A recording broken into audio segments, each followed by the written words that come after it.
right, welcome back everybody. This week is going to be super fun for me anyway. This is going off of the 1967 Disraeli Gears album from Cream. This is SWLABR by Cream. I think it's SWLABR, S-W-A-B-L-R. No! SWLABR. SWLABR?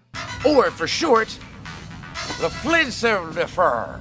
Limited officer? SWLABR. Limited officer? SWLABR. Oh. Yeah, SWLABR. Let's go with that. But I'll tell you what that actually stands for, and we'll learn all the great guitar that Eric Clapton lays out on this, especially the rhythm guitar. Oh my God, the tone on the rhythm guitar is so good. But I'll take you through the rhythm guitar and the lead guitar parts. You'll learn them all. So if this is the kind of thing that you like and you haven't done so yet, please jump down, click subscribe, ring the bell. Bell lets you know when I drop new content. I do that every single week.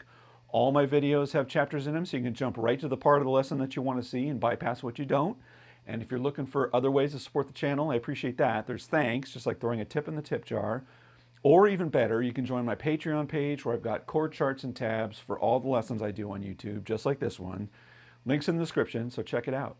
So SWLABR, what does that mean? It means she walks like a bearded rainbow, or actually she was like a bearded rainbow. So it's been said both ways, but Jack Bruce said she was like a bearded rainbow, S-W-L-A-B-R.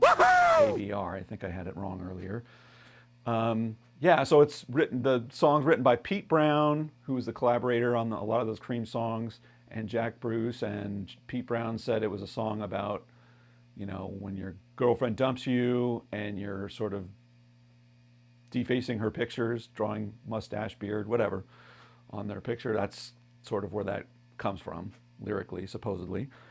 Okay, but let's get to it. So we're going to talk about the rhythm guitar first and the lead guitar parts next. So no idea what guitar he used on the record. You always see him with the psychedelic Fool SG, but it doesn't mean that he played that on the record. He also had Les Pauls that he was playing. It's been photographed on these sessions too. But I'm going to go with my SG, and I'll give all the details of my signal chain down below. I'm pretty sure he used Marshalls and, you know, cranked and all that kind of stuff. I tried to get something close to that tone using the gear that you would think, and I couldn't. And actually the thing that sounds the most, at least in the room here, to me, is my little 68 Vibro Champ. So I'm running that through a 12-inch speaker, and I've got that dimed, and that actually sounds the closest for me. So standard tuning. And so what Eric does a lot on these days is he plays with the tone control. He might have the volume, you know, maxed or close to it or whatever, but he plays with the tone knob a lot on these Gibson Years stuff. So for the rhythm tone, I'm actually on the bridge pickup. I've got my volume at about 9, and my tone is all the way down to about 3.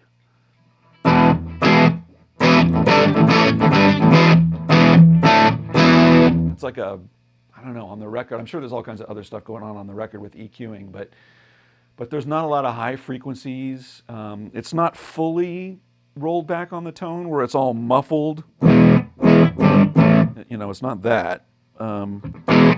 There's still definition in the strings. So that's where I'm sitting with this. Okay? All right. So yeah, so the chords on this are pretty easy chords throughout. That riff you can play with bar chords, but I'm listening to it closely. I really don't hear a lot of the movement. He's so quick how he changes chords. I think it is just, I think it's the cowboy chords, and you're just using muting to make that stop.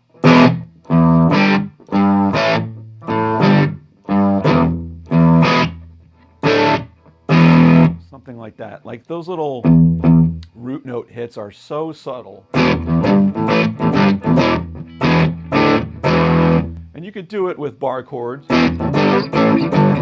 But you know, there's a lot of noise. I mean, maybe he did that, but I don't know. I'm not going to go with that. I'm going to go with this for the E, that for the G. I'm muting that A string, A, and so forth. All right, and then we're into the verses, and the verse is great. The little chords that he's playing here are very dissonant. It's just playing strings 6 through 4. All right, like an E7 during the verses. Coming to me in the morning. That's the first chord. Ooh, isn't that cool?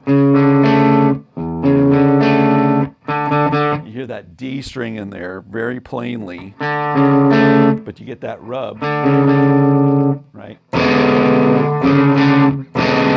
Oh. How great is that? And then the second half of it is just A, G, E, which you can choose to do in either way. That's how I'm doing it. Or either way.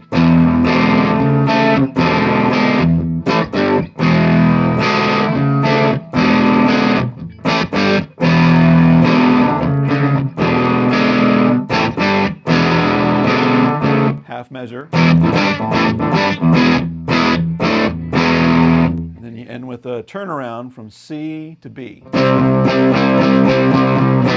I think those are big bar chords. All right, so that's the sort of chordal things that are happening in the verses. The changes that are happening are sort of, you know, he hangs on those turnarounds a little longer on some other times, but it goes around in the verse again.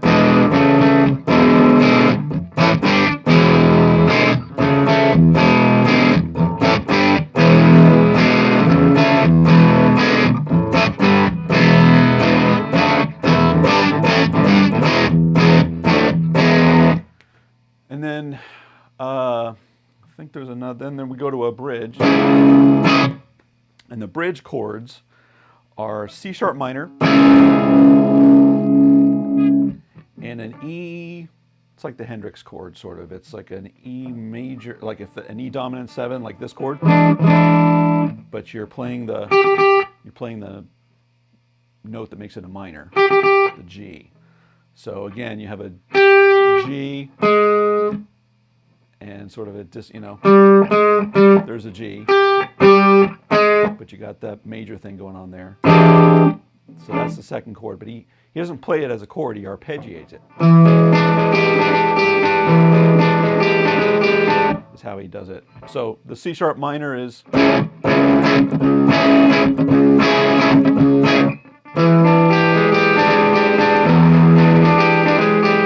that's how those two chords play together. And then we come back to our C to B turnaround, and this time when he's playing the C, and the other times later in the song, he's doing this with the C.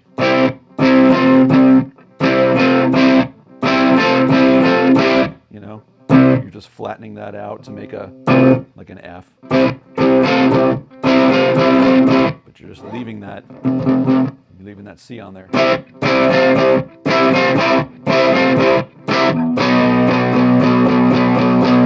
And that's leading into the guitar solo, right? And then during the guitar solo, the rhythm guitar does the same thing. He launches into it with a, one of the...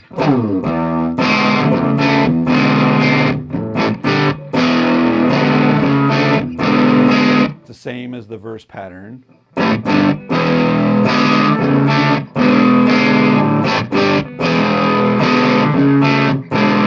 It lingers on one more measure of that before you go into your...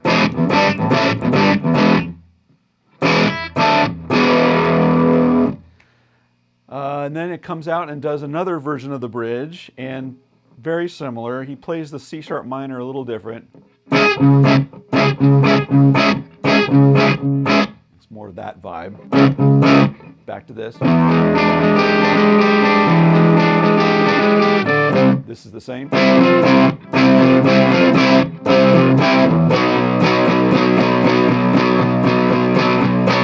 Verse.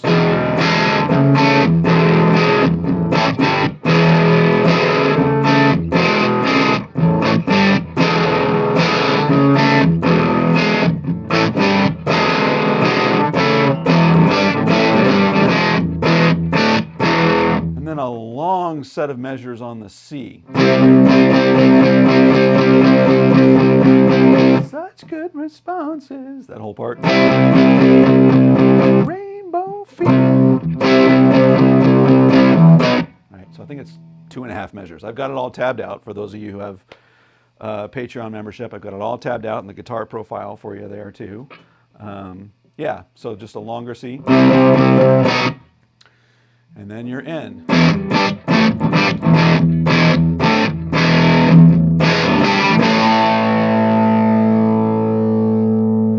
And that's the ending. So that's the whole rhythm part. The most important part in there, besides the sound that you can kind of get, is that.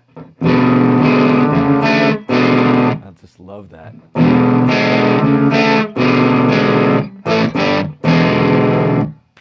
Just makes that song. And one more word about tone. You know, the whole thing on Clapton's tone is like there's some magic about he is able to sort of shave off the high frequencies. Like you're not hearing the buzzy, you know, the fizzy part. But there's enough definition. It's not rolled all the way off on the tone, but there's enough definition where you can still hear the,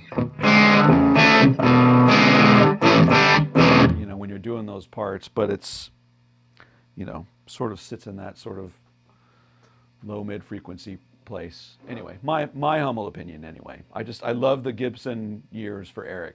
Love it. And he probably milked everything he wanted to do out of it, which is great. And I love Fender years Eric too, but Gibson Eric is my favorite Eric, which I've said before. Okay, so let's talk about the lead guitar now. So the lead guitar, he plays, in my opinion, on neck pickup. And on mine for this, I'm rolled back till about 4.5 or 5 on my tone. I'm not fully all the way off, like the woman tone that gets a lot of, you've seen a lot of that, I'm sure, out there, where he talks about that and he rolls his tone back, maybe all the way. I don't think he's rolling it back all the way. There's too much definition to the sound. I am going to add on a little bit of fuzz. So here's the sound without the fuzz.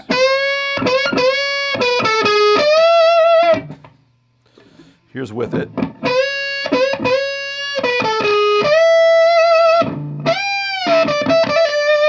I just think it adds that little bit of character that he's probably getting out of his Marshall amps. I'm not able to quite get with my little Vibrochamp.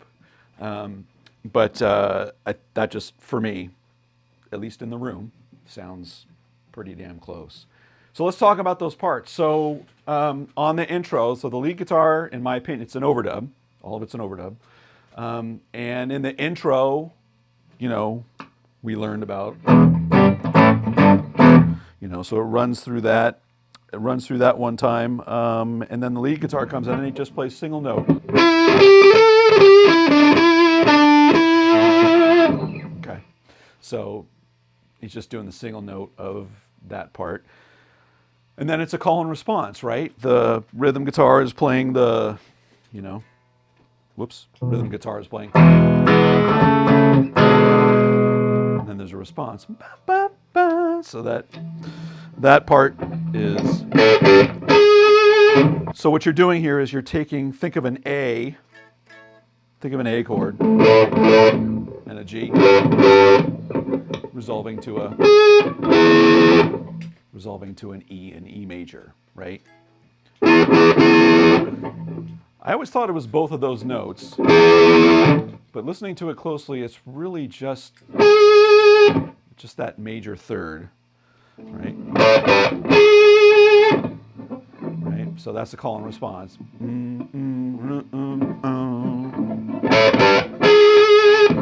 That is what's the stab. That's what's coming back all the way through. Right? And then our turnaround C to B. Whoops. He has this that little thing right there. And by the way, I'm going to show you pretty much everything that he's doing with this lead is all above the 12th fret. I know there's a lot of, and me included, I always thought he was playing a lot of the riffs down here, and I'm going to show you, I'll show you that way, but I'm also going to show you where I think he actually did play it, and it's all up here, all of it. Okay, so then there's the bridge part to the E minor, major minor. And so Eric does, he's right up here. It's that big 1.5 step bend from on your B string from 17. Right? And that little vibrato and hit up.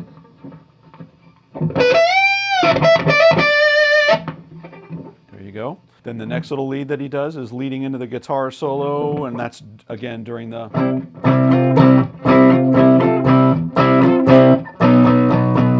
right. He plays this little lick here, and I always played it here, and he might have played it there. Let me slow that down. There's that little extra note. I always thought it was, but it's really not. There's extra notes in there. So that's one place that you can do it, and you can think of that off of the E minor or E major pentatonic shape here, which works there. But here's another way that you can play that, and it's up here. It's above the note, so it's moving that E major pentatonic up to this position.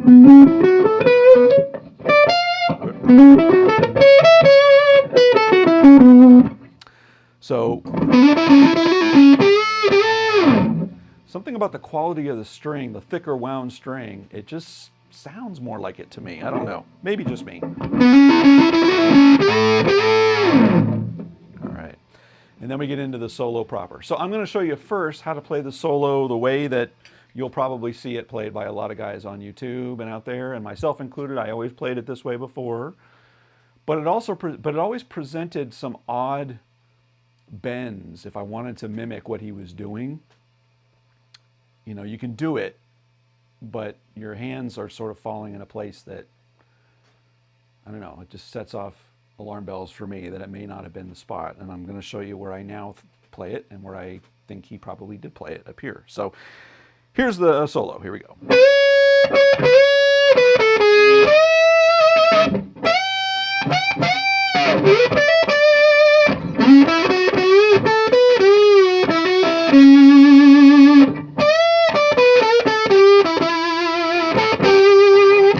Okay, so that's all, turn this down a little bit, it's all again off of a E major pentatonic, and he switches to an E minor pentatonic at the end, right? So the big bend starts off of a B note. So you're bending down to your E major chord, right?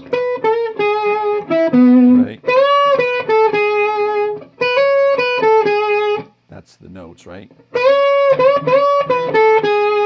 And then you're going to bend up into this E note.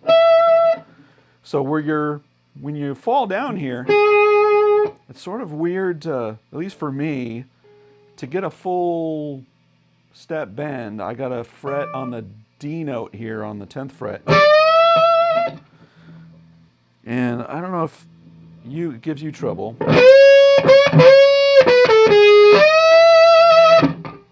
It's just sort of an odd placement. You can do it. You can do it. But you're going to see something I'm going to show you later, which is going to be easier. All right? And then your big step. That's that 1.5 step bend off of the E note again.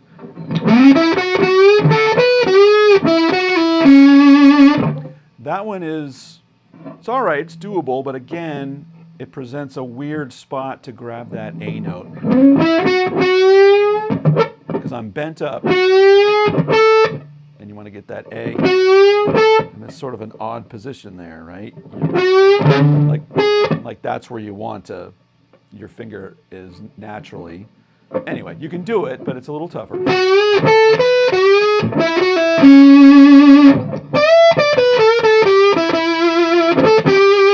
Right? So that's the version that you'll see everybody play, and I always used to play it. And if you play it that way, it's fine. It sounds great, right? It's just a little harder work. So here's where I discovered, or I experimented, and I said, well, what if you played it up here, moving a string? And here's where you can play that whole thing, and things fall into place a lot better.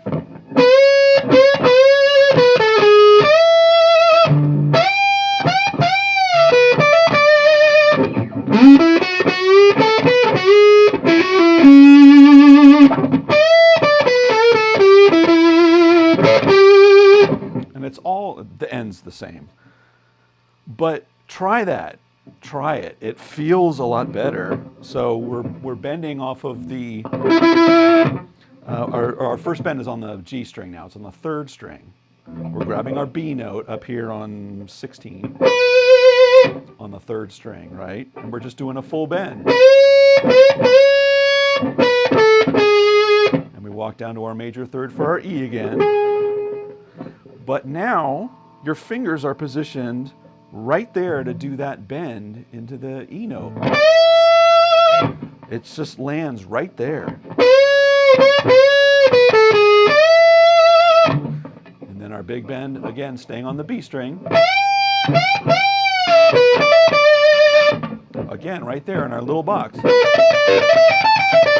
Right there in that box.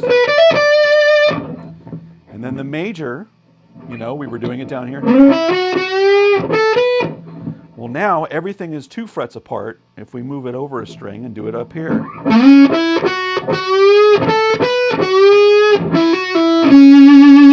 I love how that riff feels in that position.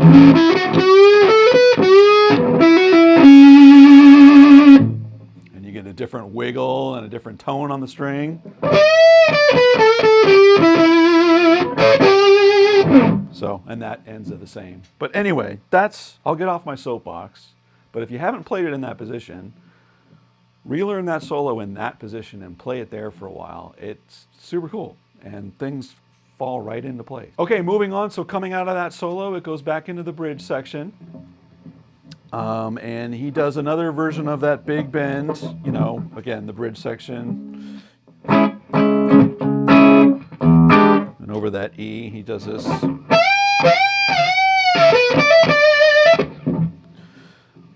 I screwed up one of those bends, but you get the idea.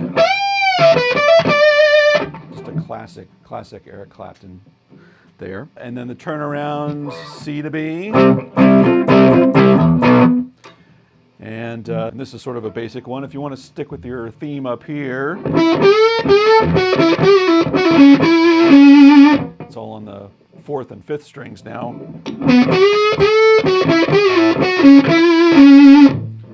If you want to play it down here,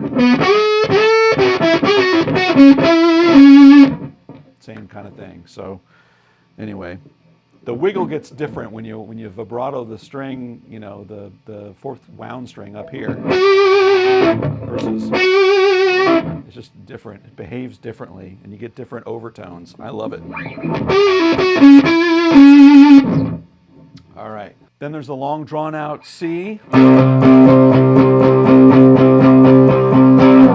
Transition, right? And Eric's got some really cool, of course, little licks he does on that. There's sort of 2 phrases he does. The first one starts off with a pre-bend up at 15 into this E note.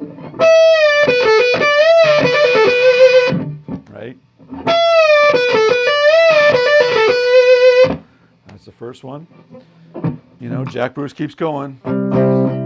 Such good responses. And then he comes back here, still in the E minor pentatonic position.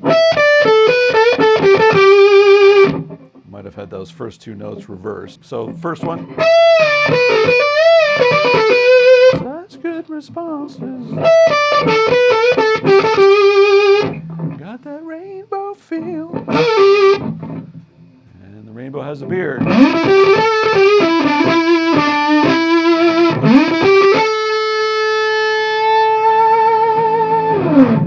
All right.